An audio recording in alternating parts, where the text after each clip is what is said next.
Good morning. It's going to be good. You're coming back tonight. And I'll be back tonight too. Yeah. How's everybody doing? Good. All right. It's good to be back with you guys. It wasn't too long ago I was here. Was that in I don't know, a few months ago. Yeah. So this is like my fourth time, I think, being here with you guys over the last couple years. So I consider that an honor because sometimes they don't want you to even come back that night. So when you come back 4 different times, I always feel, well, thanks for having me back. So, all right. Well, if you've got your Bibles, let's go ahead and open up to Ecclesiastes.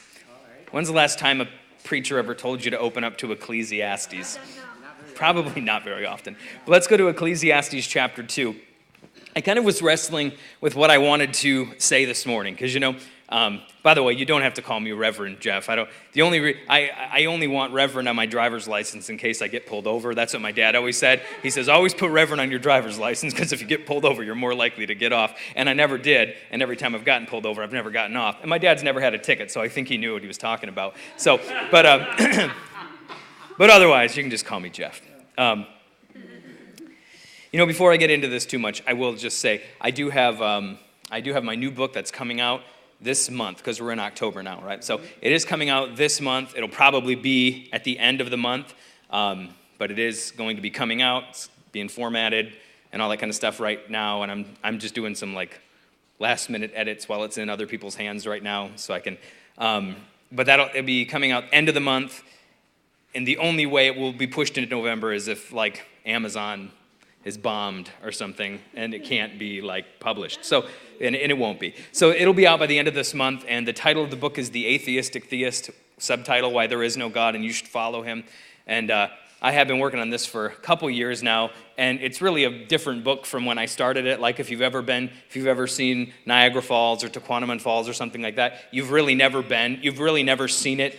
It's never like you've seen it. It's always different. Every time you look at it, every second you look at it, it's different because the water's constantly rushing over the side. It's never the same falls.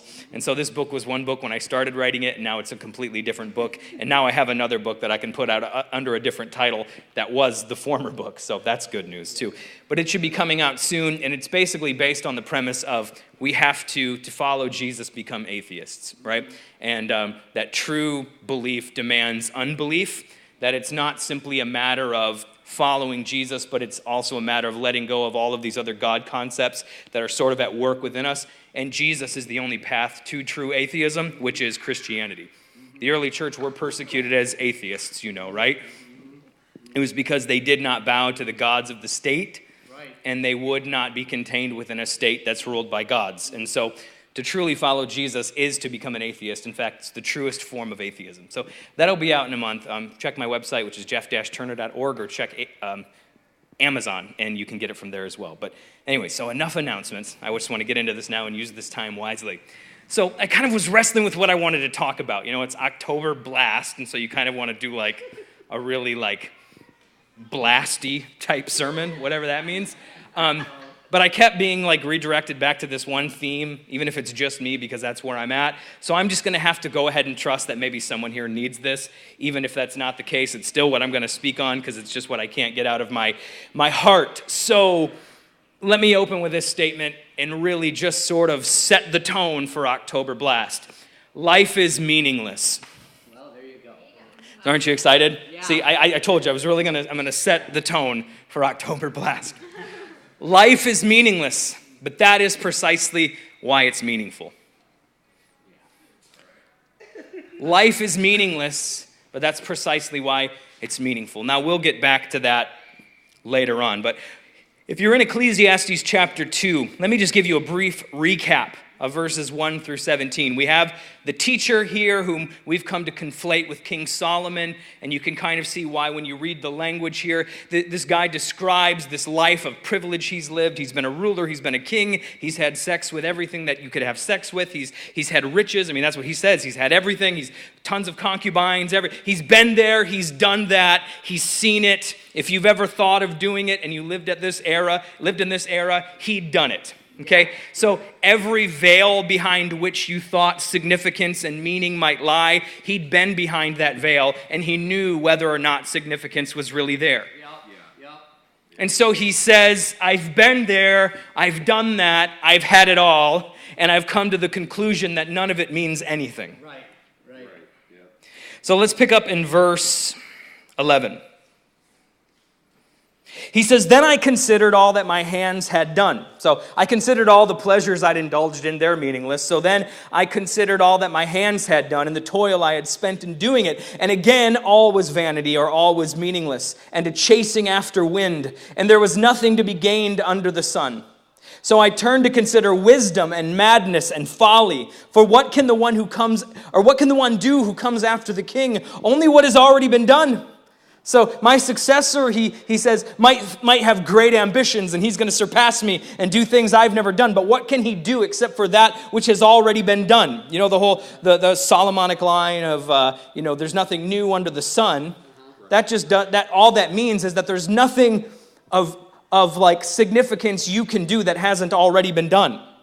So don't think so highly of yourself as to think I'm some great innovator who has some idea no one's ever had before. Of course, there weren't like iPhones and things like that in the past. That's not what it's talking about. But there were the equivalents of those things with the technology available. It's just simply saying don't think of yourself in godlike terms. Right. You are a human, and there's nothing you can accomplish that has not already been accomplished, relatively speaking.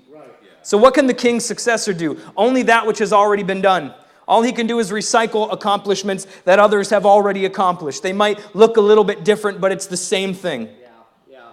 So he's saying all of my pleasure that I indulged in was folly, but even everything my hands have done was folly. Even that was meaningless. Even the good things I did is essentially meaningless. There's nothing to be gained under the sun, so I turn to consider wisdom and madness and folly. For what can one do who comes after the king? Only what has already been done. Then I saw that wisdom excels folly as light excels darkness. The wise have eyes in their heads, but fools walk in darkness. Yet I perceived, so he says, in the midst of all of this, I decided that it's at least better to be wise than to be an idiot. Yeah. Good point. Because at least then you can ponder the fact that your wisdom means nothing. Then I said to myself, what happened? Or verse 14 rather. The wise have eyes in their heads, but fools walk in darkness. Yet I perceived that the same fate befalls all of them.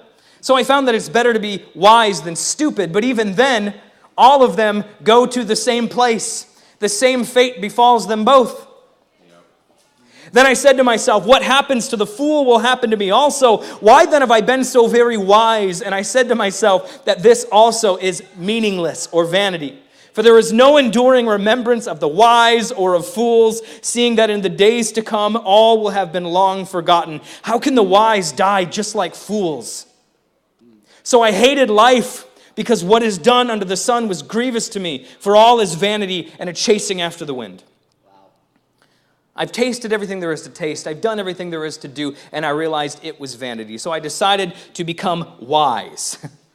And maybe this will make me better. But then I became so wise, I pondered the eternality of even wisdom, and I realized even it is meaningless, because one day my brain will rot and it'll all be gone, and anything I've accomplished will be gone. Even that is meaningless, so I hated life because it was all a grievous burden to me.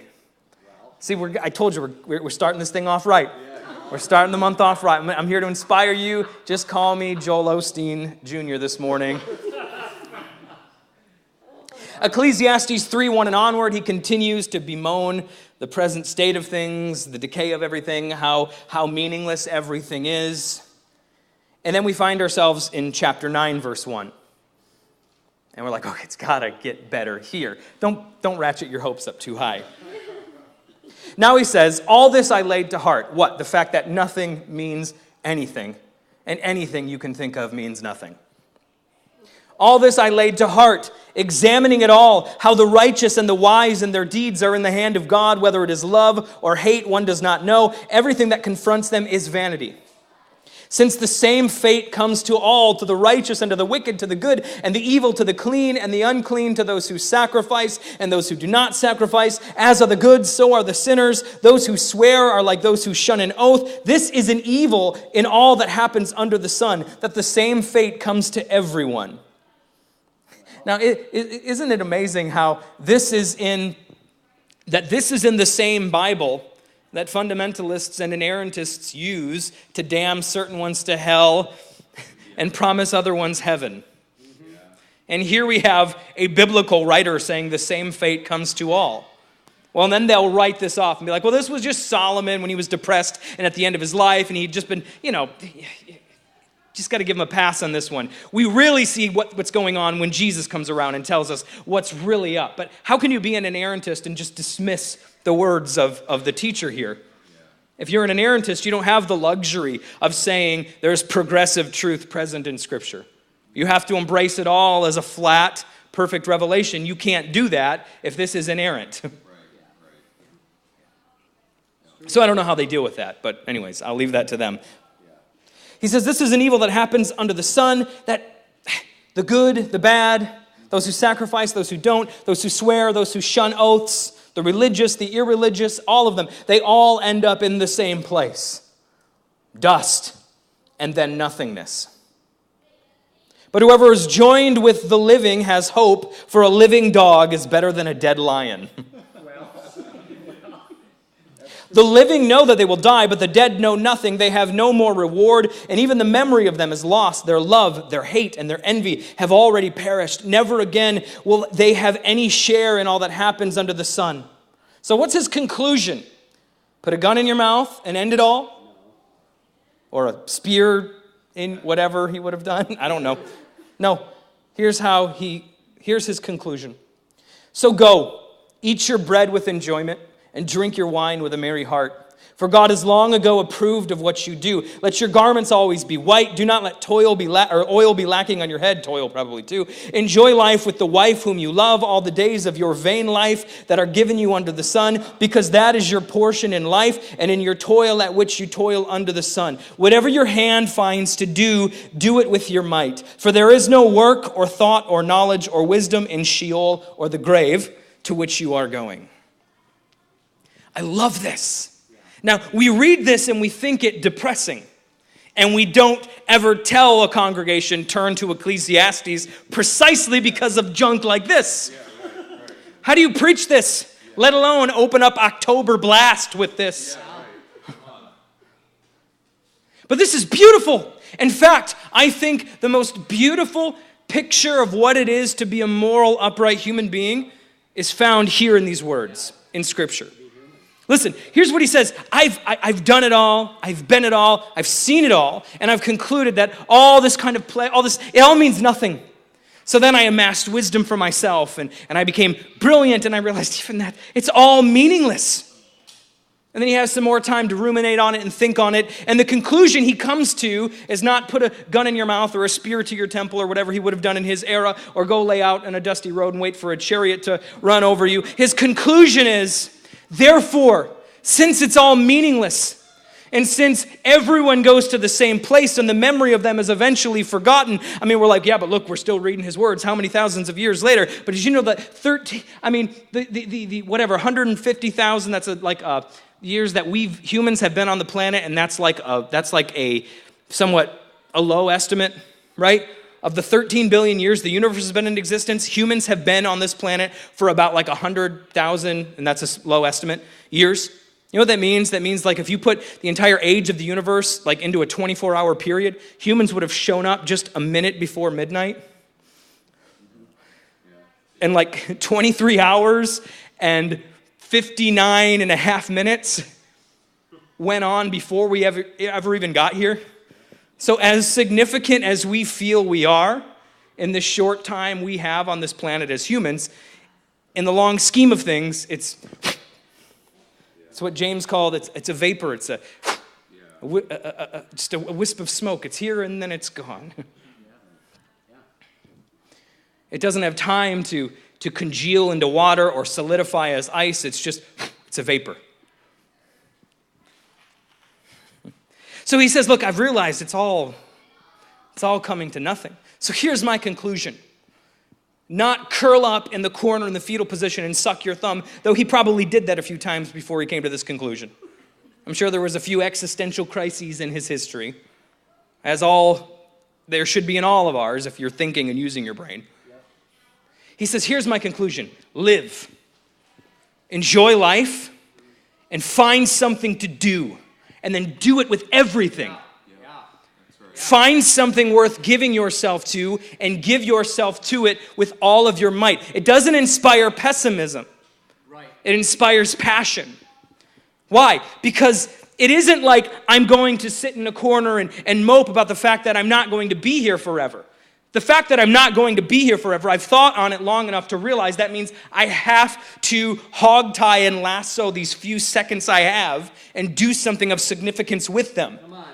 Because no matter what I do of significance in these moments, eventually even that will be gone. So I have to do something while I'm here. One of my favorite songs is by a band called Frightened Rabbit. The lead singer is an atheist, but it's the most godly song I've ever heard in my life. And it's a song called Heads Roll Off. And the chorus of the song, or the second verse of the song begins with, he says, "You can burn me. We'll all be the same way. Dirt in someone's eyes cried down the drain." Again, October blast, yeah. And then the chorus is, basically it says, "While I'm alive, while I'm here, I'll make tiny changes to earth." And that's like literally the most Christian thing I've ever heard, and it's coming from the lips of an atheist. That's not what we teach. We teach either hyper-insignificance or hyper-significance, both of which are extremely damaging and inspire pessimism, and they cripple us. Now let me explain this a little bit. Okay, we're going to bring it all back to life is meaningless, but that's precisely why it's meaningful. So the teacher comes to this conclusion. Everything's going to the dust. So find something to do and do it with all your might. Now you have to understand that some of these books, we're not exactly sure, but some of these books are likely written in response to intense suffering that righteous Israel undergoes in her history. So, for example, when the Babylonians destroyed Jerusalem in 586 BCE, and many of them are taken captives and become slaves in Babylon, how do you explain that? How do you explain that when you've been chosen by God to be the master race to whom all other kingdoms will come and pay tribute? Because that was the belief. You have the dynasty there. There will never not be a king on David's throne. We have the temple, the very house of Yahweh. How can something like this happen? And so, of course, all these explanations start coming forth. And, of course, there's something called the Deuteronomic hermeneutic, which is basically the philosophy of the Deuteronomist, which is good things happen to good people and bad things only happen to bad people. Pretty simple. You see that, of course, in Deuteronomy. That's the underlying message. It's kind of the foundation on which it's built. You can see some of these oversimplified views in the Proverbs as well, where the basic message of a lot of the Proverbs is, hey, if you're good, good stuff will happen. If you're evil, evil stuff will happen. It's really kind of simple. But how does that work when everything that you have valued and that you were trying to keep up the way that you thought God told you to keep it up is taken from you, and you find yourself in a smoking pile of rubble that was supposed to be exalted and be like the place from which God rules the nations? What do you do then? Well, you contemplate, well, maybe I did something to bring this on. I did something. I must have. And that's what some of the prophets do say. This is why this happened, because you did this. But others do things like pen the book of Job, or take the book of Job and modify it to speak to this suffering. And in the book of Job, what do we find? You can kind of, in this context, the part about Jesus or God and Satan up in heaven shooting craps and making bets with one another, that was likely added later, but the story of Job is likely a much older story that is then kind of used to sort of explain the suffering they're undergoing. And the bottom line of the story is this: Job is innocent. He's done nothing. Right. And he suffers like a man who's done everything wrong, but he's done everything right. In fact, his goodness is like exaggerated, specifically to like make the suffering he undergoes seem that much more unjust. Right. And so, of course, he has these friends who come around him and they comfort him and they say, Job, usually stuff like this doesn't happen to people unless they're bad. And so you must have done something to deserve all of this. So what is it? It's kind of like the preacher who, when my dad had to have cataract surgery, comforted him with the words, "What have you been looking at on the internet, Jim?" In other words, God cursed you with cataracts because you've been looking at porn on the internet, was the suggestion. So what have you been looking at on the internet, Job? Because this stuff doesn't happen to people who live right. But Job knows he's, quote, been living right. And so he says, I am going to take my argument and my case to God. And you have that famous line where, though he slay me, right? And we always use that to say that Job was saying, even though he slays me, I'll still trust in him. That's not what that means, and that's not the context in which it's said. What Job says is, I am going to take my complaint before God, and even if he kills me, I'm still going to have my day in court with him. Yeah. Because the way things work are good people get good things, bad people get bad things, and I'm a good guy who's getting bad things. So I'm hauling his butt to court, and I'm going to make my case before him. Yeah. And he does. Why is this happening? This is not the way things are supposed to work. My friends are right in that bad things are supposed to happen to bad people, but I'm not a bad person, so why is it happening? And God then goes on to rebuke Job. And he tells them, yeah, in 42:7, your friends are wrong, but you're wrong too. But your friends are wrong because they're suggesting you've done something wrong to deserve this, but you're wrong by assuming the principle they're working with is true at all, that bad things happen to bad people and good things happen to good people. And God then goes on to describe to him the chaotic world and the universe in which we live in. And if you read how Chesterton talks about that, it's exactly the heart of the argument, that he goes to describe the world we live in and how chaotic and magmatic it is. And he's basically saying, look, Job, bad stuff happens to everybody, as does good stuff. So what's the moral of the story, Job? Not be good so that good will befall you, and avoid evil so that evil won't. Be good for goodness sakes. Be good because it's its own reward. Be good because you don't need any more motivation for doing good and living upright than simply the fact that you're living right and being good. That's all the motivation you need. And so this is sort of used as a way of explaining what happens to Israel in their history, that, look, we didn't suffer this because we did anything. Other prophets have different ideas, but this just happens. This happens to everybody. It happens to all kingdoms and all empires, okay? And so just set your mind at rest for a minute and stop trying to make all the connections and just hear the bottom line of what I'm saying. That what these books are trying to tell us is that there's not always a purpose behind suffering. And when there is suffering, it's not always an indicator that you've done something wrong. And when there's blessing, it's not an indicator that you've done something right. Yeah. Suffering doesn't prove your insignificance, and blessing doesn't prove your significance. There you go. These things come to everybody. Yeah. They happen to everybody. And that's why the teacher in Ecclesiastes said it's unfair. Because those who sacrifice and those who don't all get the same stuff. Jesus himself said, the rain falls on the just and the unjust. The sun rises and shines on the righteous and the unrighteous. In Acts 15, Paul and Barnabas preaching in Lystra tell those who worship idols, who are literally just about to offer blood sacrifices to them because they think them to be Zeus and Hermes, the gods come down in human form. Paul says to them, hey, don't do this. God's called you to turn from idols. In the past, he kind of let you slide and let you worship idols, but now he wants to be known by you.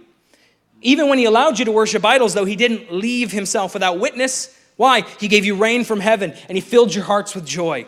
But now he doesn't want to be mistaken for these other gods you worship. He wants you to know who the true source of these things is. So even these idolaters who are ready to offer blood sacrifices to apostles whom they think gods, were throughout their idolatrous history blessed by God and provided for, not just in some kind of common grace way where rain falls on everybody, but even their very hearts are filled with joy. God is at the center even of their enjoyment of life, right? So these aren't people who should be getting in on the good stuff. Yeah.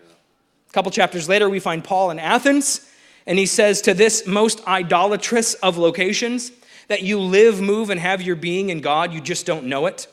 And this altar you've built to an unknown God, this is the thing that you sense is really at the source of it all. You just don't have a name for it. I've come to tell you that name, and then interestingly enough, he never names it. It's the worst evangelical sermon ever preached by an apostle. Hell isn't mentioned. Jesus isn't mentioned. By name. Penal substitutionary atonement isn't mentioned. It's actually really weird and kind of new agey sounding. He would have gotten kicked out of modern churches for preaching that stuff. He even quotes from two Zeus worshipers. And says God spoke through them, Epimenides and Aratus, right? One of which is an actual hymn to Zeus. In him we live and move and have our being. So here are guys who shouldn't be in on it, who, according to Paul, are in on it. Meanwhile, here you have Paul, who's clearly in on it, who's being shipwrecked, getting the crap kicked out of him regularly. It's kind of imbalanced. If you think fair looks like good happening to good people and bad happening to bad people, the world isn't fair. That's not the way that things work. And trying to make that work is an incredible burden. And it leads to otherization. It leads to persecution of peoples. Why do you think we created certain, during the witch hunts and the witch hunt fever that swept both Europe and America? Who were the ones who were usually singled out and picked on? Someone who some misfortune had befallen them. There was some kind of physical defect or deformity that set them apart from the rest. There was something different about them, something that sort of maybe activated our gag reflex anyways. And we found a reason to persecute them, right? Because look at this. This must be a sign of this. And so we attach this to them, and now we can kill them and drown them and burn them and do whatever we wish to them. You get what I'm saying? So, in this sense, life is meaningless. There's no deeper meaning to suffering. There's no deeper meaning to the blessings you enjoy. They come to everybody because it's just the way it works. Okay, now don't get depressed out there. Because this really isn't depressing. This is actually incredibly liberating.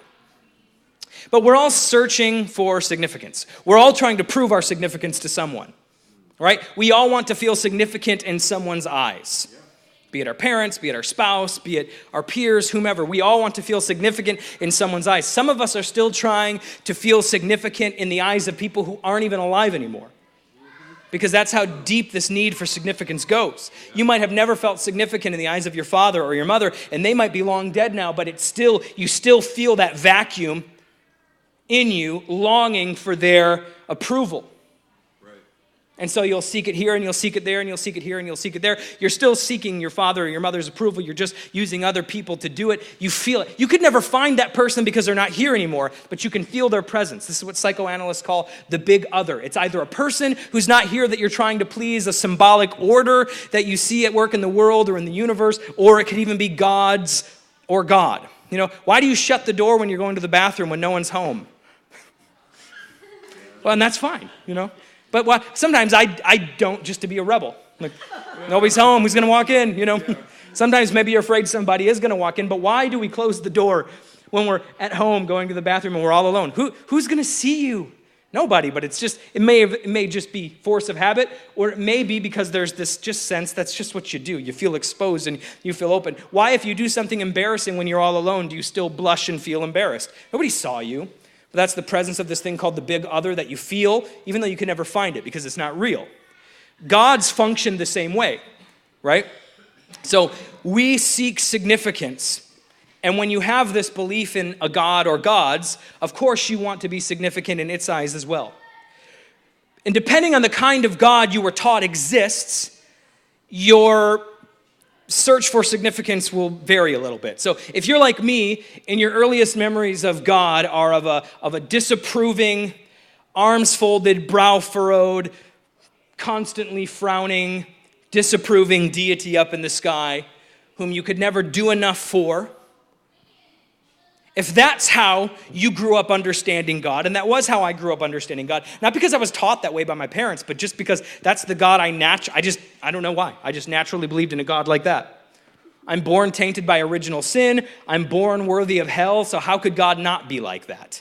Was my belief. So if that's the God you grow up believing in and having in mind, then your search for significance is going to look like, well, I want to turn this frown upside down. I want to make God happy. If God disapproves of me because I'm unholy, I'm going to become the most holy guy who's ever lived. And that's exactly what I tried to do. I was going to be the guy who stood out in my generation. I'm going to fast like no one ever fasted before. I'm going to pray like no one ever prayed before. And I did. I prayed 8 to 12 hours a day for a season of my life, not like a week after I went to some conference, but for years. Fasting every other day of my life. I've started more 40-day fasts than probably anyone who's ever lived, and I've broken the same amount. I was going to be the guy. I would read Genesis 6, where God repents for making humanity. But Noah stood out. I was going to be the Noah. God looks at everybody else and he's like, man, why did I even make you? But Jeff, oh yeah, there he is praying again.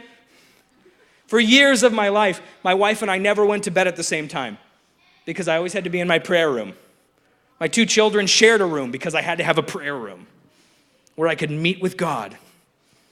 And that's fine. It's fine to have a prayer room so long as your son doesn't have to sleep in your daughter's room because your God needs a room. But that's what I did. So my wife, for years, and she would just have to go to bed without me, and I'd come in, at like 4 a.m. after having prayed all night, praying through, going after God, all this kind of stuff, Going after God, crying out for holiness. I need more anointing, whatever. That was the significance I was seeking, looked like that because of the God I believed in. But then I came to the end of myself, and I realized this is killing me and everyone within a 1,000-mile radius of me. And so I kind of come to the end of myself, and it's a long process, but eventually I have to discover a better God, a God who maybe, looks like Jesus.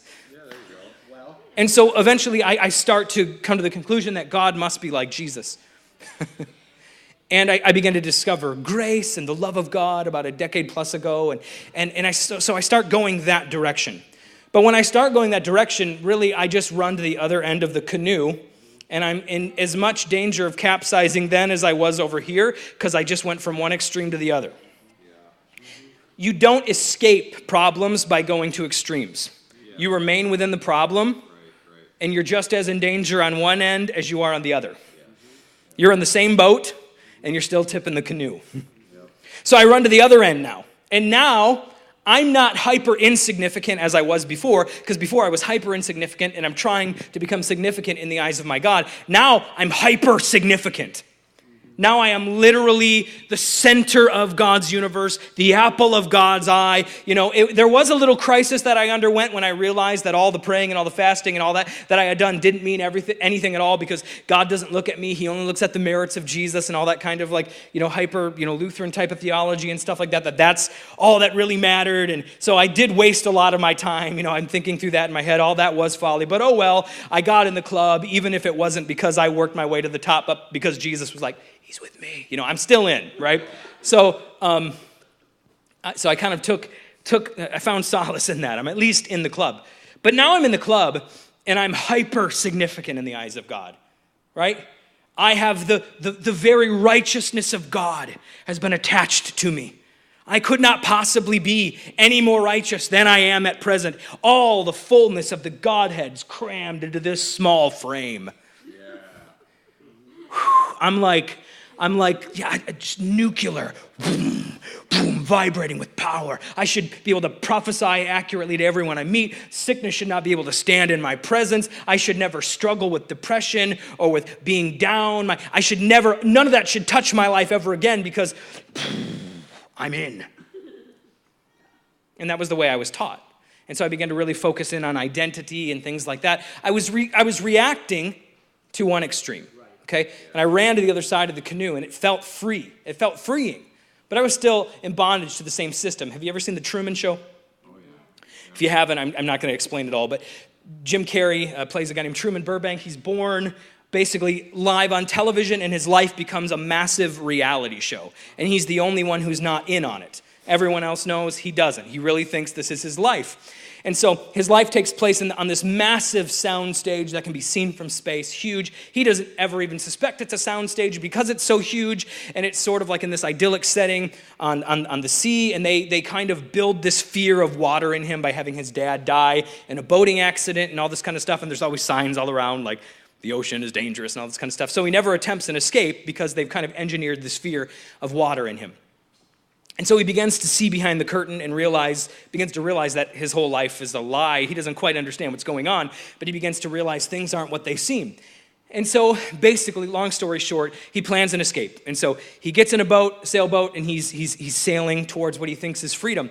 And they engineer this storm to try to capsize the boat, and he braves the storm and makes it through. And then on the other side of the storm, the boat's all kind of messed up, but it's sunny out now, and it's like he overcame. And now he's left it all behind. And he kind of gets up and he's facing the open blue skies in front of him and the open oceans in front of him. And it's like, oh, he made it. He's free. And then all of a sudden, he crashes into the sky. Yeah. And he realizes that the sky is not the sky. It's just the end of the massive soundstage on which his life has been filmed. And it's just such a jarring moment because you feel like he's finally free. He's overcome. And then all of a sudden, he just crashes and you're like, oh. Even the freedom he thought he was experiencing was an illusion because it all took place under the same dome. He was no more free in the boat than he was on the island. See, when you live in protest to an idea, you're not free from the idea you're protesting. It still controls you. That's why you're protesting it. There's only freedom on the outside of the soundstage where you can view them both and you're not controlled by either. So I went from one extreme to the other. I went from living on the island to trying to sail into freedom in this place of hyper-significance. But then, even as the weight of insignificance began to crush and suffocate me, now the weight of hyper-significance began to crush me because I began to, if I am this significant, and if I am this anointed, and if I am this favored, and if I am this chosen, then this stuff shouldn't be happening to me anymore. My marriage everything should just be magically fine always. Everything with my kids, everything should just be magically fine always. My finances, everything should just be magically fine always. Sickness should not be able to exist within a 100-mile radius of me. I mean, this is the kind of hyper-charismatic stuff I believed, and I'm realizing that this doesn't work either. I'm the same guy here as I was there. I just have different beliefs, and it sort of colors my experience a little bit, but if I'm honest, my experience of life is still relatively the same. And now I began to feel the weight of hyper-significance, and I began to feel this pressure, like if I'm not doing this, that, or the other, I must not really be as significant as I think. So I have to do in order to prove that I am. Right. And I have to hide my problems, my very real issues that I could use some help with. Yeah. Come on. So that people don't think that I'm not and can continue to believe that I am. And so I began to be crushed under the weight of hyper-significance as much as I was being crushed under the weight of hyper-insignificance. Same thing. Different ends of the canoe, still in danger of drowning.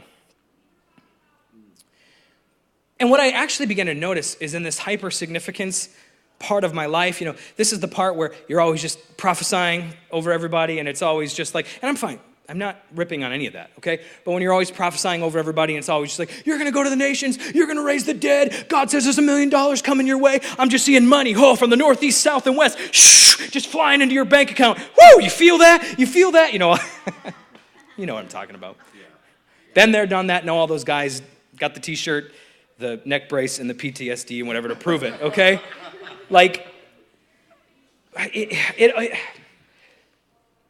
But that was that phase. You're always just prophesying to each other, just pumping each other up.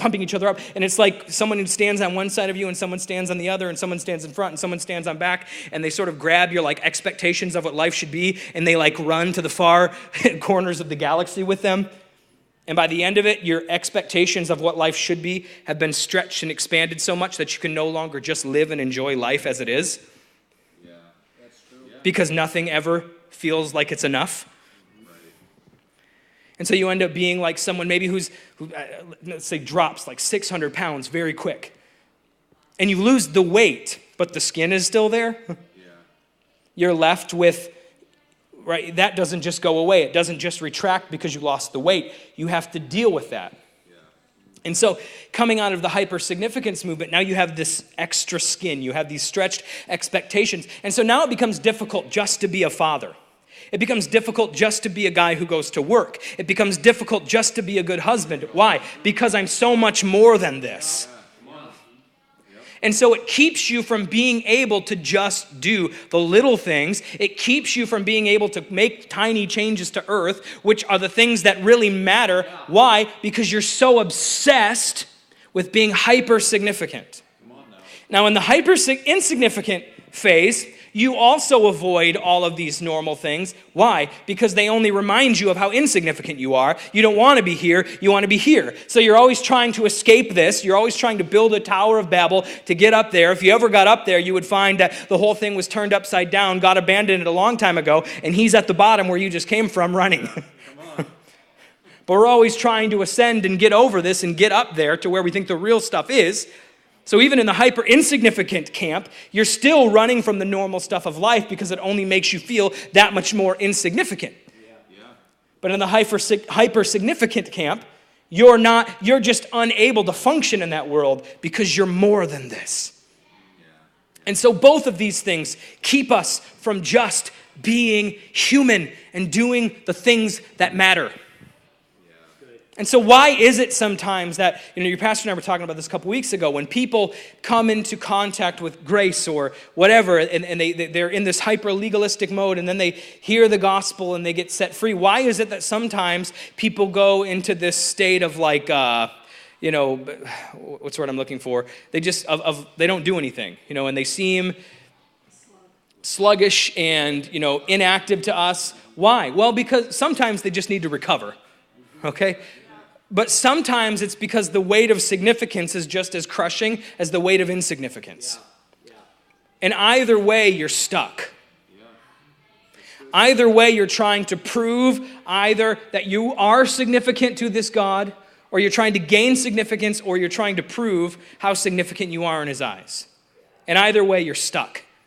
And you can't just live and be. Now, in Matthew 25, well, let me say this first before we go there. You can go to Matthew 25. I'm going to mostly just kind of like talk to you from it, then I am going to quote it. You can read it later on. But, we have, those of us who've kind of deconstructed a lot of our theology and eschatology and things like this, we've come to the place where we no longer feel the threat of hell breathing down our neck and the necks of the inhabitants of planet Earth. And that's kind of no longer our motivation for doing what we do. Well, if I don't do this, I might go to hell. And if I don't do that, they might go to hell. Those of us who have really kind of done this work of deconstruction, a lot of us have let go of some of those traditional notions of things, and we don't live like that anymore. And that thought doesn't really function in our brains anymore. And that's good. That means you're a Christian. But what we still do very much have functioning in our brains is the promise of the reward of heaven. The punishment of hell no longer controls a lot of us, but the reward of heaven does, even if that's just taken another form. We might not even think in terms of the eschatological or the post-mortem anymore. We might have taken a very now approach to things. Maybe we've let go of, and I know a little bit of your guys' history, that you've deconstructed a lot of the bad eschatology and the rapture stuff and all that. I know you guys have paid a price for that. And you're to be commended for being willing to do that and take that journey. But so that kind of motivates you to kind of take a more now focus. And so heaven to you might not be, a kingdom in the clouds just behind yonder cumulonimbus formation. It might be more like the promise of the moral arc of the universe is bent towards justice, like Dr. King said. And so it's more like things are going to get better instead of things getting worse. And do I believe that? Yeah, I do. I do believe that. But if I've let go of this poor eschatology that tells me I'm living in the end times right on the cusp of the second coming, I have no reason to believe that I'm necessarily going to see us get in harmony with that moral arc in my lifetime. I might not ever see that manifest in my life. If it's heading that way, it's heading that way. But if I'm not living in the last days, which I don't believe I am, then I might not be the one who actually sees that happen. And when we think, we take on this new view of things, so it means that everything has to get better all the time. And if things ever get worse, it's just deny it, just laugh at it, or one of these other kooky things we do. That, that's not true, it's not reality, just speak faith, speak the opposite. That just goes to show that eschatology is still functioning in us. We just don't call it that anymore because we're still expecting we're the ones who are going to see it that way. Whereas before we were expecting to see the bad. Now we're just expecting to see the hyper good. So this is kind of when you take the hyper pessimism versus the hyper optimism route, and both can lead to disillusionment. We all want to believe that we're exceptional in our generation, or that our generation is exceptional. I call it generational exceptionalism, right? Where we are the generation, right? I mean, good God, when I was a teenager, that was the rallying cry of every youth rally or youth event. We're the generation. I was part of the Joshua generation. I was part of the John the Baptist generation. I was part of the Elijah generation. The really religious, I was part of the Jesus generation, I was a part, whatever. You're going to see, you're the generation who's going to move in signs and wonders like no other generation's ever moved in before. You're the generation who's going to, all the mantles of all them, whatever throughout history are going to culminate and come down on this one generation. You're the generation that's going to prepare the way for the coming of Jesus. All that kind of stuff. See, I've got it down because I was a part of that for a very, very long time. I could even rock back and forth for you and call you to 40 days of fasting and prayer, but I won't. So I was a part of all that. I saw all that. Been there, done that. Saw the guys calling you to it, eating donuts when they shouldn't have been. There are no superheroes. They're all exactly like you, so don't feel insignificant. But we all want to believe we're exceptional, right? We are the generation. Jesus lived in a generation like that. In Matthew 23, he's rebuking the religious leaders of his days, and he says, you say that had we lived in the days of our fathers, we would not have killed the prophets as they did. And Jesus says, yet you testify against yourselves that you are of those who killed the prophets. You want to believe that you're different from your fathers. You want to believe that you're the special, unique snowflake, and that had you lived in their time, you wouldn't have done what they did. But now, one like the prophets and greater is among you, and you're doing exactly as your fathers did, so you're testifying against yourselves that you're just like your fathers. We all want to be the generation, the exceptional generation, but the truth is, we're a lot more like our fathers than we wish we were, and you know what? In that case, that's a negative, okay? Murdering prophets and things like that. But in the normal day-to-day things of life that you and I face, that's not necessarily the worst of things. There's a great video, it's Michael Gungor, it's put out by the Liturgists. It's called The Vapor Meditation, just about our life as a vapor and things like this. And at one point, Michael Gungor, who's doing the voiceover, he says, we're obsessed with being, we're all unique fingerprints and we're all unique snowflakes. He says, but have you ever seen a snowflake? They all kind of look exactly the same. Zoom out a little bit, and they all look like snowflakes. Zoom in, that one has a little bit, there's a little bit, but they're all white snowflakes. There's never like a neon green one, except for maybe like Fukushima or Chernobyl or something. But there's never like a neon green one with like strobe lights and like two flags that say, I'm different. I mean, they're snowflakes. They're all unique, and that makes them beautiful. But they're not so unique that they could ever look at another and condemn it for not being like it. Yeah, right. They are significant when you get down to it. But at the same time, they're kind of like one another. And they've been like one another for millions of years. And in the same way, we're significant as individuals. And every generation is significant, but not in the sense that we think. Azusa Street. The Azusa Street revival 100 years ago, right? There's this speaking in other tongues, initial physical evidence of the baptism of the Holy Spirit begins in Topeka, Kansas, under the ministry of Charles Parham. It's picked up by some other guys. William Seymour carries it to Azusa Street in Los Angeles. There's already this kind of revival fever in the air because 1904, the Welsh revival under Evan Roberts had broken out, and a guy named Joseph Smale had went there and kind of brought the fervor back to Los Angeles and was getting everyone pumped up, and he'd been in correspondence with Evan Roberts, and Evan Roberts told him, keep pressing in and contending. Revival's coming to Los Angeles. And so they're expecting all these great things. And then there's this earthquake. So now there's like this apocalyptic fever, as well, like, judgment. We're on the edge of judgment as well. And then there's this outbreak at Azusa Street. People start speaking in other tongues, and this revival breaks out. And they are convinced that what's going on at Azusa Street is the beginning of the latter rain. They believed that the apostolic movement in the first century was the former rain, and what was happening in Los Angeles at 312 Azusa Street was the latter rain, and that this revival was going to culminate in the second coming of Jesus. And they believe they're receiving this manifestation of speaking in other tongues so that they can go to the nations and be missionaries and speak in languages they've never learned. And there are literally accounts of people leaving for other nations, thinking they know the language of this nation because they spoke in tongues, and getting there and realizing they don't know the language. Oops is a very accurate description. But they believed this was what was going to happen because, all nations are going to hear the gospel and then the end will come. So this is what's happening. And then time keeps ticking and ticking and ticking. 1913, the Assemblies of God is formed. Maybe that's what it was. Maybe it wasn't that Jesus was coming back, but that the Assemblies of God was going to be born from this. A few years ago, I may have thought that. I don't know. But now, 100 plus years later, the Pentecostal movement that was born from that is now saying the same things. We're on the cusp of this great outpouring that William Seymour prophesied 100 years ago would precede the second coming. And so the very movement that said they were the latter rain that would bring on the second coming inspired us to create a movement that 100 years later is now making up prophecies that these guys said we are the generation. As you can see, we're just like our fathers. We think we're unique. This has never happened before. I remember when I used to be into this stuff, crazy stuff, and I would be like, Dad, have you read this book? Have you heard of this guy? My dad was like, well, Jeff, I'm a little bit more skeptical than you because I've been around the block a few times, and I've kind of seen this come and go. I'm like, you've never seen this come and you've never seen this go because this is something that's never happened before. He's like, you just wait a few years. Now I've lived long enough, like 15 years on the other side of my initial exposure to you've never seen this before, and now there's people that were like, in kindergarten, when I was seeing what the world had never seen before, who are seeing what the world had never seen before. And I'm like, I was doing that 10 years ago, man.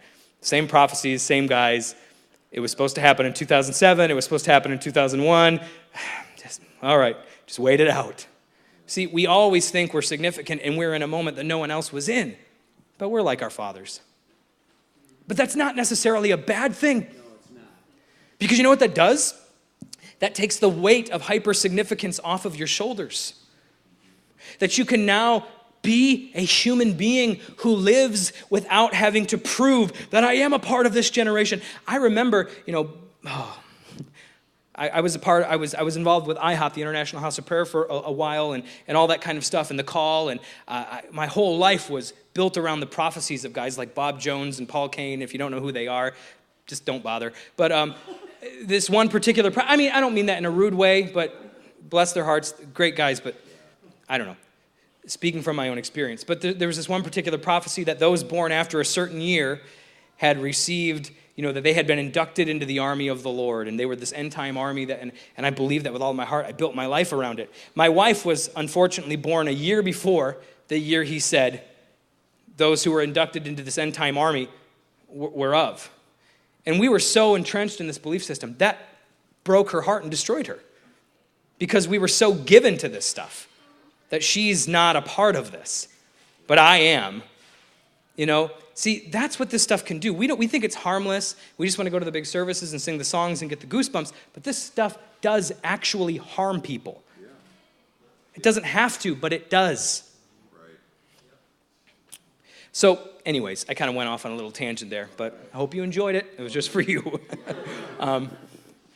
But so we still have in mind this idea of a heaven that is a reward for whatever, and it kind of proves our significance. So that was just one of the things. Revival could be one of our ideas of what heaven is or something. But we have this thing that there's a reward on the other side of us doing, and that proves our significance, or it purchases our significance. But if you read the parable of the sheep and the goats, you find something interesting. Now remember, the parable of the sheep and the goats is a parable, not a prophecy. Parables aren't prophecies. They're subversive stories that take popular tales from the time and put a unique spin on it at the end that kind of punches you in the gut, and you're like, oh, I didn't see that coming, right? We don't get it because these weren't stories told in our days, but had you lived in Jesus' day and you hear there was a rich man or whatever, you would have heard, a something and a something and a something walk into a bar and blah, blah, blah. These were common stories. It's just that they have an ending you weren't expecting. So in the parable of the sheep and the goats, we have all nations brought before the king. And here's this eschatological moment. The Messiah has come, and he's going to establish Israel as a superpower and divide between the nations. And he divides, though, in a really unique way. He divides between sheep and goats, and there's a lot of Second Temple Jewish imagery here that's drawn from the Day of Atonement and the book of First Enoch and things like that, but we don't have time to go into that this morning. But so there's this division that takes place between sheep and goats, right? And the sheep are told they're sheep-like for a most peculiar reason. They're sheep-like not because they prayed a prayer, dented a pew, recited a certain creed, or were Christians.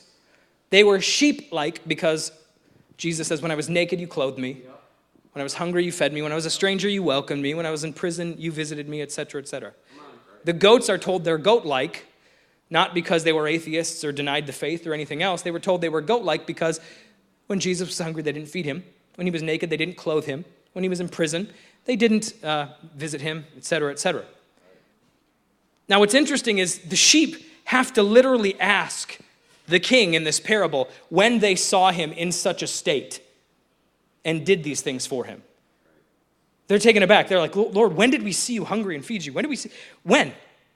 And he's like, oh, whatever you did for the least of these, you did for me. And so then, in the parable, they go to, quote, heaven. It's not how it would have been thought of in that time, but they go to heaven. And then the goats are like, when were we goat-like? When did we not take, when did we do it? And he's like, oh, whatever you didn't do for the least, you did for me. And so they go to fire and brimstone, which again, it's a parable. It's taking common motifs and ideas from the day and putting a spin on it that the listeners wouldn't have been expecting. Here's what's interesting, and here's what makes this parable so significant to me, is that the sheep performed the works that they performed before ever knowing that they were performing works that would, quote, grant them access to the kingdom or make them sheep-like. They literally have to ask what they did that was of any consequence. What did we do that was so earth-shaking that what are you talking about?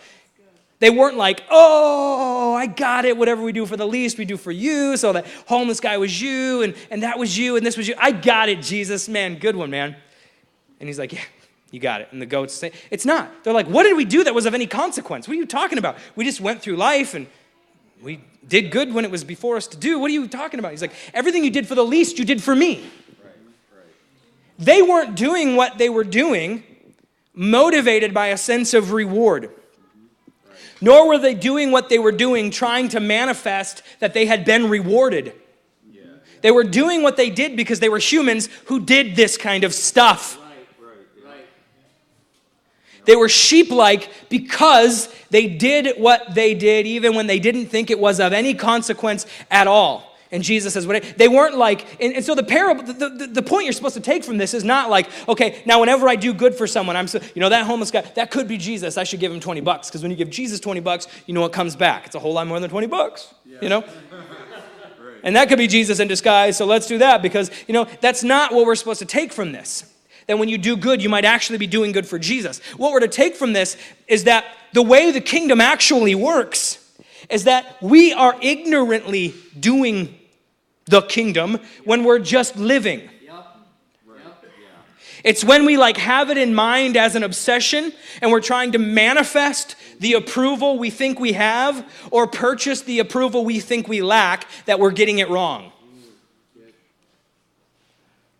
But when we simply live and do good because it's what you do, that's what Jesus says the kingdom looks like. John Caputo in Hoping Against Hope says, the kingdom is not the reward for works like this. The kingdom is works like this. Yeah. And they're works done in ignorance when you don't even know there's anything on the other side of it. And so when I say life is meaningless, but that's precisely what makes it meaningful, I'm saying, look, there might not be, we are those who are called to live as though there is no reward on the other side of what we do. Now I know we could go through a bunch of other texts and say, great is your reward and all this kind of stuff, and you're right, we could do that. I'm just not doing that this morning. Okay? Bible says a lot of things. Okay? But I think those of us who are called to walk the Jesus path are those who are called to walk a path in which we live as though there might not be any reward behind anything. We're not doing anything with hidden motives like I might actually be doing this for Jesus. We are just living in a way where we're just ignorantly doing good. We've put it out of our mind, and so we're no longer obsessively trying to do, we're just doing. Because when you're freed from this idea of needing to manifest your significance or make yourself significant, all of a sudden you're freed to just do the little things that you're not freed to do when you're in either of these things. And all of a sudden you just are enabled to be a good husband without thinking this is below you because you're a prophet to the nations. All of a sudden you're able to just sit down and play some Mario Kart with your son. And you're like, that's not significant. Oh, it's significant. Oh, that's not kingdom stuff. It's kingdom stuff. That's not God. It's way more godly than a lot of what goes on within our churches. Whenever you do that, you're freed to just be a human who does. That's what matters. That is the kingdom. And those of us who are called to follow this Jesus are those who are called to live as though there might not be any greater meaning, but that's precisely what makes it meaningful. Think about Jesus while we're talking about him. Think about the crucifixion. What is the crucifixion? What is the cross? What is the death of Jesus? I'll go on record as saying the death of Jesus is meaningless. That'll get you kicked out of most churches and not invited back that night. But here's what I mean.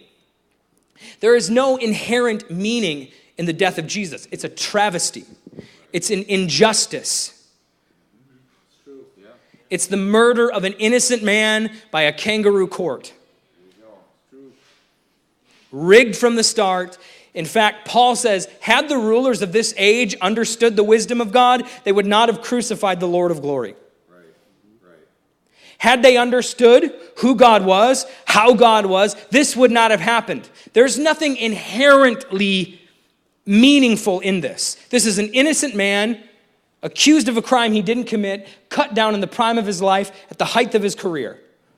In what world is that something meaningful and beautiful? What makes it meaningful and beautiful is that it's meaningless and ugly. But we're not those who handle meaninglessness very well. So we imbue it with meaning by saying it was a literal blood sacrifice to God that appeased his wrath. Because we can't just let the meaningless happen. That's why we have conspiracy theories. We don't want, and some conspiracies are real. Okay, conspiracies happen. But there's a conspiracy behind everything because we don't want to believe bad stuff can just happen on its own. But bad stuff does sometimes just happen. Sometimes there isn't, a group of hooded figures, sitting in an office with a massive fire behind them saying, how can we, who knows, maybe there probably is, for goodness sakes. Have you seen who's running for president this time around? Yeah. No, actually, that's proof there is no Illuminati because that wouldn't be happening. None of this would be happening. No. But anyways, I got off. But we want to read meaning into things, so we have to believe they're shadowy figures pushing buttons and pulling levers and pulling strings because things like this just can't happen. So we create this narrative and we throw these events into the meat grinder of our narrative and out comes this conspiracy. So we don't like meaningless things. We don't want to believe we live in a universe where just people suffer unjustly. And so we take the death of Jesus, there must be some deeper meaning. So it's a literal blood sacrifice to God. Even though God himself says, I don't need sacrifices like this. Even though God himself says, sacrifices and offerings don't do anything for me, in case you were wondering. I'm not into this. We have to make it into something that is inherently meaningful because we don't deal with the meaningless very well. 2 Corinthians chapter 5, Paul tells us that the one who knew no sin was made to be sin. That's not sacrificial language. That's not Paul saying Jesus got what we deserved so that we could get what he deserved.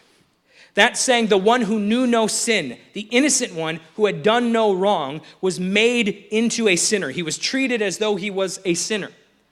The one who knew no sin was made to be sin, was treated as though he did no sin. And who made him that way? We did. Not God, we did. The word God doesn't appear in that text. It's added to try to give clarity to something that confuses us a little bit.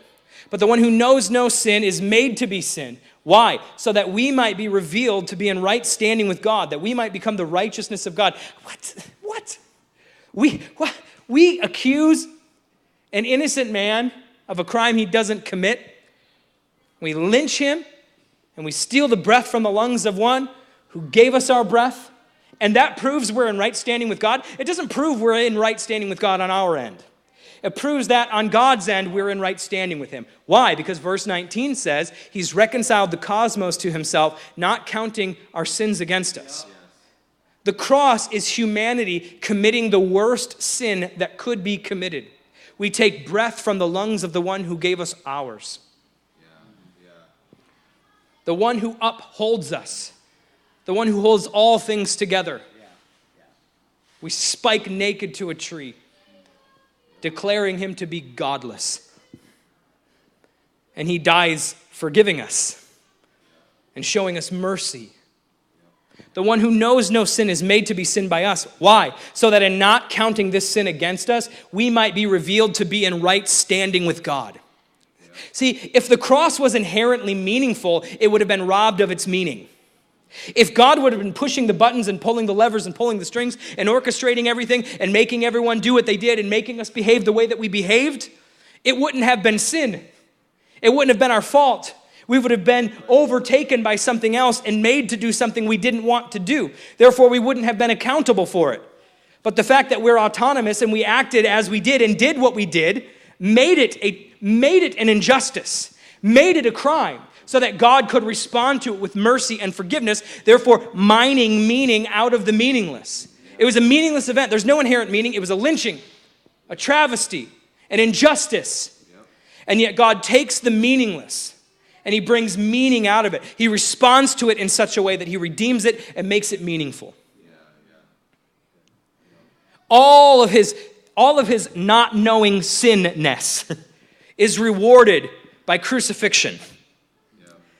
And this is the one we're called to follow. And we're like, no, it's rewarded with resurrection. Read Philippians chapter 2. Resurrection and him being raised up is not God saying, oh, because you humbled yourself and lived that way, now I'm going to relieve you. Him being raised up is God saying, I am going to attach the name above every other name, which is the name Yahweh, the unspeakable name, to this individual because of the way that he chose to live and empty himself of everything we think of when we think of the divine. He empties himself of it, refuses to lay hold of it violently. Therefore, I will attach the sacred name to this one who has the most common name in that era. And so now you can't say the most common name without saying the most exotic and unspeakable name. And you can't say the most exotic and unspeakable name without saying the most common name. God's attached himself to this. That's what the raising up is about. It's about God endorsing this canonic life Jesus embraces.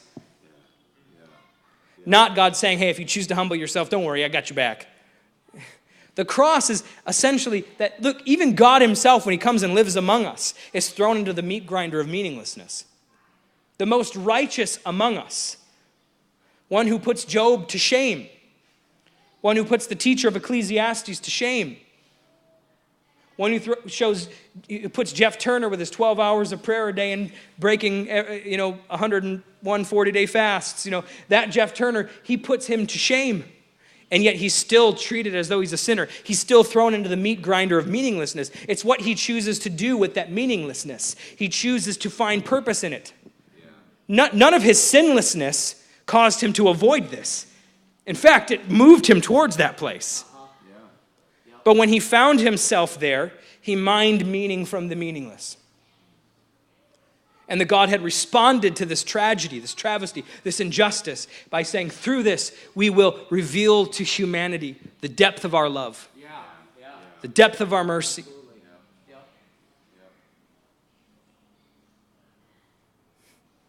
And so, life is meaningless. But that's precisely what makes it meaningful. Everybody in this room, I don't care who you are, I don't care what a charmed or blessed or divine life you think you're living in, at some point are going to be thrown into the meat grinder of meaninglessness. And we can weave together narratives that try to make it seem more meaningful. And we do, and we're very good at that. Or you can embrace the fact that there might not be any inherent meaning to this, but this is precisely why it can become meaningful. Because if there was meaning from it, if there was inherent meaning to it, me responding to it in a certain way would annul its meaning, meaningfulness. But if it's meaningless, and it happened to me despite the fact that I didn't deserve this, and yet I respond to it in love and mercy and graciously whatever, and I choose to live in the midst, that makes it meaningful. The Apostle Paul says, look, when God revealed himself in Jesus, Jews demanded signs, the Greeks desired wisdom, but what they got was a crucified Jew. That was what neither expected. Right?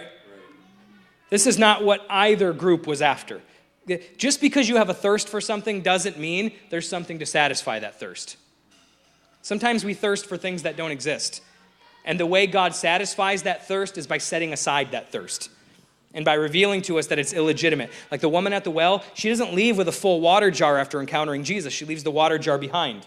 because it was revealed to her what she thought she needed, she didn't actually need. She thought she needed something from someone, but what Jesus did was tell her everything she ever did without condemning her for it. So the very thing she was seeking relief from, the very thing that created the thirst, she was able to leave behind. Yeah. Sometimes we have thirsts for things that don't exist. And that thirst is satisfied by being set aside. The Augustinian thirst is what I call this drive to escape sin and original sin because we think God is displeased with us. The Augustinian thirst is satisfied when we commit the worst of crimes and God responds to it with kindness. Yeah. It's revealed that God does not hold sins against generations of people. God's not like that. He doesn't play that game. Yeah. And so it's revealed we never needed to be thirsty that way in the first place when we look on Jesus, so it's satisfied. But anyways, that was for free. So those in Jesus' day, they're expecting one thing: power, signs, wisdom, and they get the foolishness of a naked Jew spiked to a tree and the powerlessness of a victim of Rome. God's not revealed the way you think he is. So where is God revealed and how is God revealed? You go on to read Paul and he says, look, here's where it is. Look, you guys think that God reveals himself in signs and wonders and all these kinds of things. And all that's good and all that's fine. But he's like, but look, if I speak in the tongues of men and of angels, but I don't have love, I am literally just making noise. And when he says angels there, the tongues of men and angels, he's exaggerating. He's using hyperbole, by the way.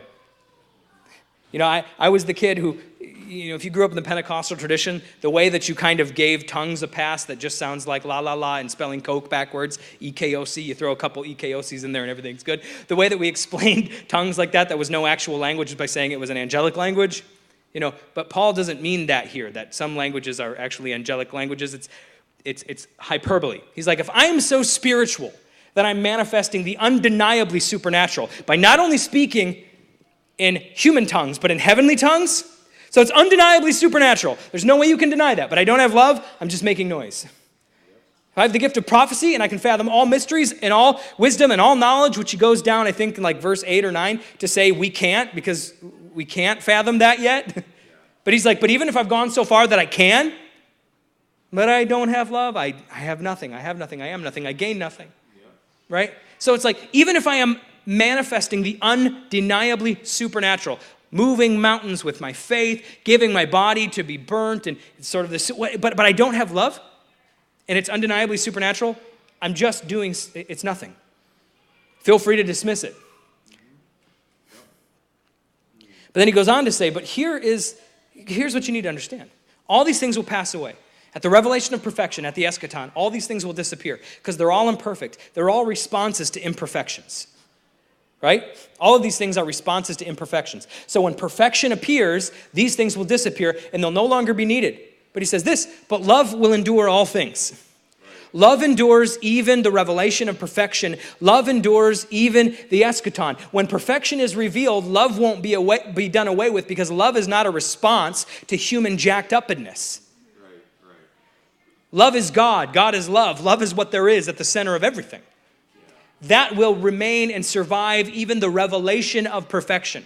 Therefore, love endures all things. But even if I'm manifesting the undeniably supernatural, but not love, that undeniably supernatural can be dismissed by you. Because if love is not at its center, it's not really eternal. He then goes on to say, look, I get it. You guys enjoy the gifts of the Spirit, and I want you to. Speak in tongues, prophesy, do it all.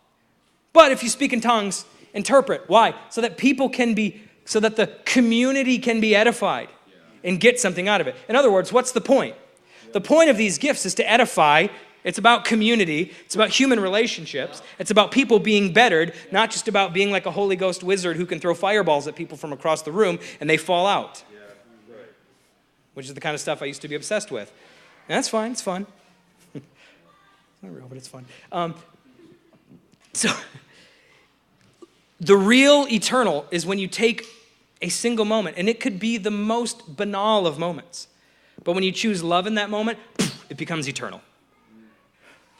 But when you don't choose love, meaningless. Even if it's an undeniably supernatural moment. If you're not choosing love in that moment, meaningless. Life, the meaningless takes on meaning when you choose to love in the midst of it. When you choose to take whatever it is that you're handed even if there's no inherent meaning to it, but you choose to find love and give love and show love in the midst of that, that's when you make the meaningless meaningful. That's how you mine meaning out of meaninglessness. Yeah. That's good. Things don't have to literally endure forever in order to have meaning. You just simply need to find love in the midst of what is, but what might not always be. And that moment itself, in a sense, becomes eternal and meaningful. So life is meaningless, but that's precisely why it's meaningful. Because when you respond to meaninglessness with love, it wouldn't have been meaningful had it not been meaningless. Just like the cross. That's right. Yeah? Well, that's all I got to say, guys. So I hope you're not depressed. And I hope we kicked off this October blast right with understanding that life is meaningless. So let's pray, and I'm going to let you guys do whatever you do. And then, but I'm going to encourage you to come back out tonight. I'm going to be speaking a message, I think, called Jesus Joins the Godless. I'm not sure, but we'll see. And but let's just pray, and we'll go, okay? So, Father, we thank you for Jesus. And we thank you for his embrace of meaninglessness. We thank you that he even identifies with those who think themselves God-forsaken by quoting Psalms 22:1 when he could have just as easily quoted Psalms 22:22, which would have said he wasn't forsaken. But he chose to identify with those who feel forsaken and like they're in the meat grinder of meaninglessness. So, I don't know, God, we're all here from different backgrounds. We're all here with different mindsets. We're all here with different beliefs at work within us. Some of us seeking significance. Some of us seeking to manifest hyper-significance. Some of us just experiencing the meaningless and we don't know how to respond to it. But God, I pray that somehow the meaninglessness of things would comfort us this morning. And you'd teach us to just embrace where we are and what we are and who we are and live like the sheep who don't do what they do in expectation of reward or in fear of reprisal, but just live. And do for the least without having it in mind that the least might actually be the greatest. So that's why we do it. But just living such a natural life that they're not even thinking in those terms anymore. And it's precisely in not thinking in those terms that they're thinking in your terms. So God, teach us to live and teach us to find meaning in the meaningless. And we ask this in Jesus' name. And everybody said amen.